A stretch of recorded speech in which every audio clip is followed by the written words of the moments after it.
الحمدللہ وکفا وسلام علی عبادہ الذین اصطفیٰ خصوصاً علی سید الانبیاء علیہ تحیۃ والثناء اما بعد فاعوذ باللہ من الشیطان الرجیم بسم اللہ الرحمن الرحیم ولا تجعلوا اللہ عرضۃ لایمانکم ان تبروا وتتقوا وتصلحوا بین الناس واللہ سمیع علیم صدق اللہ مولانا العظیم۔ بعد از حمد و ثنا سورہ بقرہ کی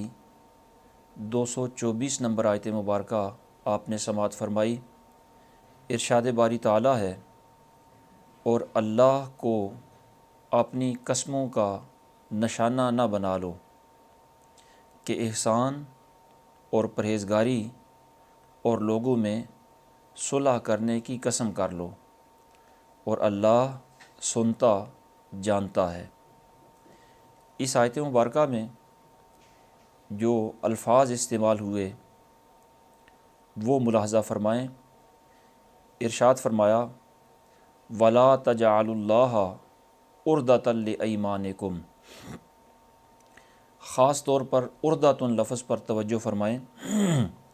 کہ اللہ کے نام کو اپنی قسموں کا نشانہ نہ بنا لو۔ لفظ عرضہ اس کے حروف اصلیہ مادہ اشتقاق عین، را اور ضاد ہے۔ اس کا معنی ہوتا ہے روکنا، منع کرنا۔ یہ معنی اس لفظ کے تمام مشتقات کے اندر پایا جاتا ہے۔ مثلاً بادل کو عارض کہتے ہیں اس لیے کہ وہ سورج، چاند اور ستاروں کی رویت کو روک دیتا ہے۔ یعنی جب بادل ہوتا ہے تو اس وقت وہ موسم چاند، تاروں کو اور سورج کو دیکھنے سے رکاوٹ بن جاتا ہے۔ اس لیے سفر اور حرب،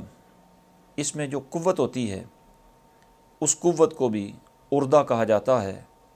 کہ وہ قوت سفر کی جو رکاوٹیں ہیں اور جنگ کی جو رکاوٹیں ہیں وہ قوت ان رکاوٹوں کو روک دیتی ہے۔ تو اسی رکاوٹ کے معنی کو مد نظر رکھتے ہوئے جو جنگ میں ڈھال استعمال ہوتی ہے حملہ کو روکنے کے لیے، اسے بھی عرضۃ کہا جاتا ہے۔ اور عرضۃ کا ایک معنی ہوتا ہے نشانہ۔ یہاں یا تو عرضۃ کا معنی ڈھال ہے یا عرضۃ کا معنی نشانہ ہے۔ بعض مفسرین نے عرضۃ سے مراد ڈھال لیا ہے، اور اکثر مفسرین نے اس سے مراد نشانہ لیا ہے۔ جنہوں نے اس سے مراد ڈھال والا معنی لیا ہے ان کے نزدیک آگے جو لفظ آ رہا ہے ان تبروا وتتقوا وتصلحوا بین الناس، یہاں ان تبروا سے پہلے لفظ لا محذوف ہے، پوشیدہ ہے۔ اب معنی آیت کریمہ کا یہ ہوگا کہ اللہ کے نام کو اپنی قسموں کے لیے ڈھال نہ بنا لو کہ تم نیکی نہیں کرو گے، تقوی نہیں اختیار کرو گے اور لوگوں کے درمیان صلح نہیں کرو گے۔ تو اگر عرضۃ کا معنی ڈھال ہو تو پھر ان تبروا سے پہلے لا پوشیدہ ہوگا، اور اگر عرضۃ کا معنی نشانہ ہو تو پھر ان تبروا سے پہلے کسی محذوف کو ماننے کی ضرورت نہیں ہے۔ پھر عبارت بالکل ہی ظاہر ہے کہ کثرت سے اللہ رب العالمین کی، اس کے نام کی قسمیں نہ کھایا کرو، نیکی کرنے میں، تقوی اختیار کرنے میں اور اصلاح بین الناس میں۔ تو عرضۃ کا یہ دوسرا معنی ہے کہ نشانہ نہ بنا لو اللہ کے نام کی قسمیں اٹھانے کو۔ لفظ ایمان، ایمان یمین کی جمع ہے، یہ یمن سے بنا ہے۔ اس کا لفظی معنی ہوتا ہے دایاں ہاتھ، اور برکت۔ اہل عرب کا یہ دستور تھا کہ جب وہ کسی سے پکا وعدہ کرتے تو اس سے دایاں ہاتھ ملاتے، جس میں یہ اشارہ ہوتا کہ یہ معاہدہ پختہ ہے۔ چونکہ دایاں ہاتھ قوی ہوتا ہے تو اس کی قوت کی وجہ سے اس معاہدے میں بھی قوت اور تقویت کو مد نظر رکھا جاتا۔ چونکہ قوت کا معنی اس سے مترشح ہوتا ہے، اسی لیے جب اپنی بات کو کسی طریقے سے پختہ کر لیا جائے، جس کو حلف یا قسم کہا جاتا ہے، تو اس حلف کو بھی پختہ بات ہونے کی وجہ سے حلف کو بھی یمین کہہ دیتے ہیں۔ تو آیت کریمہ کا مفہوم یہ ہے کہ اللہ کے نام کو اپنی قسموں کا نشانہ نہ بنا لو کہ بار بار اس کے نام کی قسمیں اٹھاؤ اور اپنے کلام کو پختہ کرو۔ اور ڈھال کا اگر معنی لیا جائے عرضۃ کا، تو پھر مطلب یہ ہوگا کہ اللہ کے نام کو نیکی نہ کرنے کے لیے آڑ نہ بنا لو۔ اس آیت کریمہ کا دو طرح سے پس منظر اور شان نزول بیان کیا گیا۔ ایک تو اس کا شان نزول یہ بیان کیا گیا کہ حضرت سیدنا عبداللہ ابن رواحہ رضی اللہ تعالی عنہ کی ہمشیرہ حضرت بشیر بن نعمان رضی اللہ تعالی عنہ کے نکاح میں تھیں۔ اتفاق ایسا ہوا کہ حضرت بشیر بن نعمان اور ان کی زوجہ کے درمیان کوئی ناچاکی اور رنجش پیدا ہو گئی، تو وہ اپنے بھائی حضرت عبداللہ ابن رواحہ کے گھر میں آ کر قیام پذیر ہو گئیں۔ جب حضرت عبداللہ ابن رواحہ کو پتہ چلا اس ناچاکی کا، تو انہوں نے غصے میں آ کر یہ قسم کھا لی کہ میں اب سے اپنے بہنوئی کے گھر میں بھی نہیں جاؤں گا اور ان میاں بیوی کے درمیان صلح بھی نہیں کرواؤں گا۔ کچھ دنوں کے بعد حضرت بشیر بن نعمان رضی اللہ تعالیٰ عنہ نے اپنی بیوی سے صلح کر لی اور صلح کی کوشش کی، اور حضرت عبداللہ بن رواحہ سے کہا کہ آپ بھی اس صلح کے اندر اپنا کردار ادا کریں۔ اب حضرت عبداللہ بن رواحہ رضی اللہ تعالیٰ عنہ آپ اس اصلاح بین الناس یعنی زوجین کے درمیان صلح کرانے سے اس لیے ہچکچاتے رہے کہ میں تو قسم کھا چکا ہوں کہ اب صلح نہیں کراؤں گا، اب یہ کیسے کام کروں؟ تو اس موقع پر اللہ رب العالمین نے یہ آیت مبارکہ نازل فرمائی کہ اگر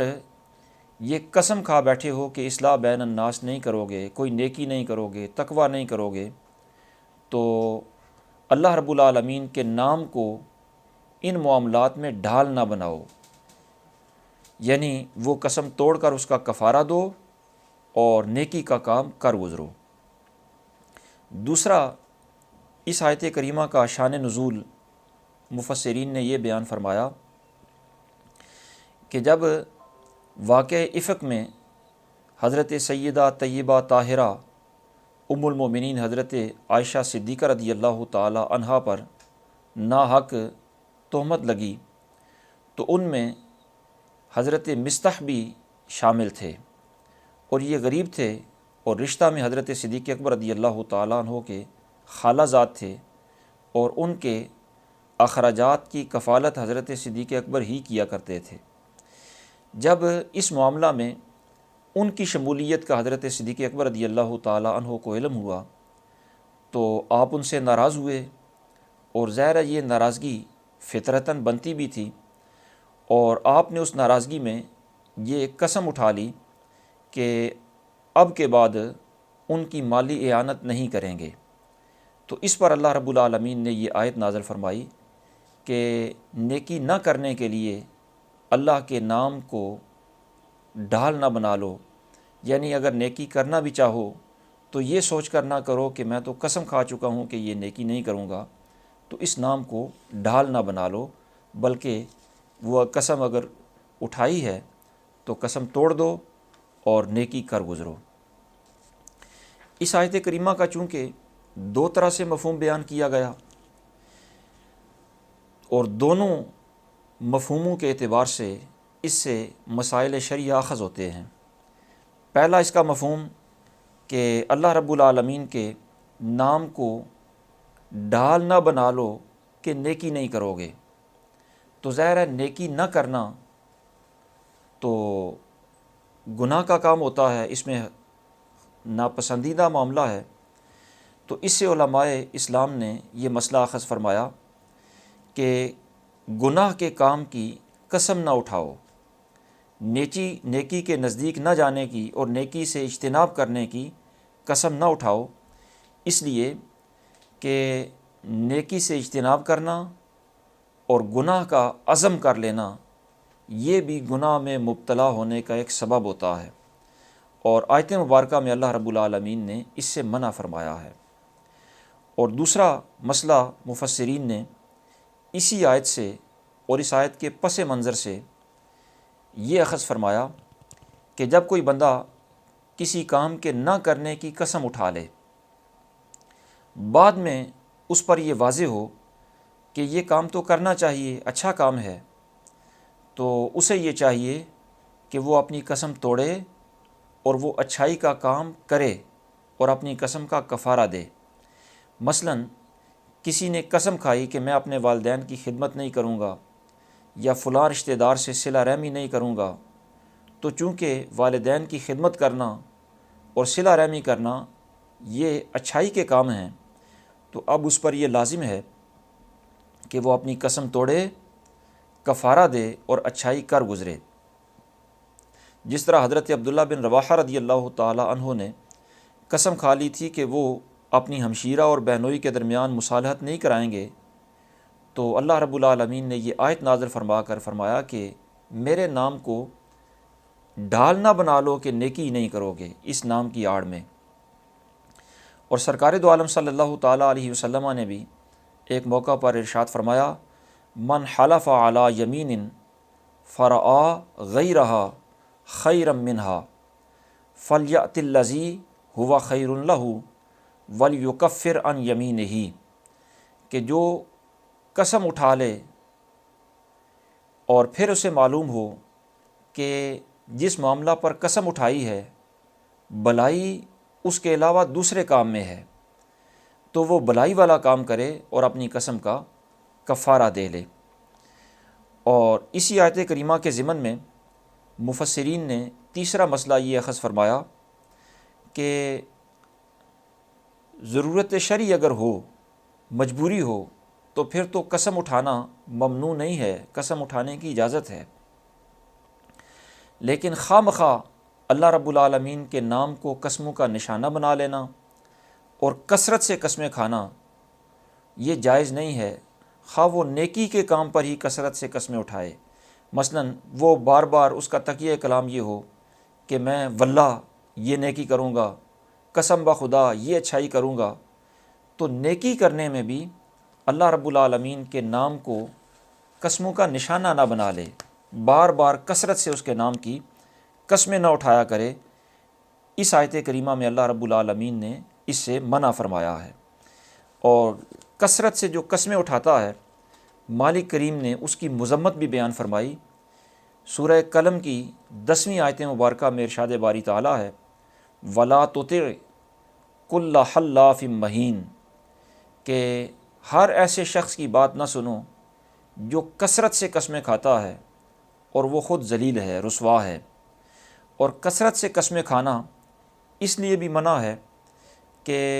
قسم کھانے سے وہ کلام بہت ہی مؤکد اور پختہ ہو جاتا ہے اور اسے پورا کرنا بہت ہی لازمی ہو جاتا ہے، اور جو بندہ کثرت سے قسمیں اٹھاتا ہے وہ اپنی ہر بات کو پورا کرنے پر قادر نہیں رہتا، اس لیے کثرت سے قسمیں کھانا منع ہے، خواہ وہ نیکی کے کام پر ہی کثرت سے کیوں نہ قسمیں اٹھانے والا ہو۔ اور اسی سے آپ یہ بھی اندازہ کر سکتے ہیں کہ جب نیکی کے کام پر کثرت سے قسمیں کھانا منع ہے،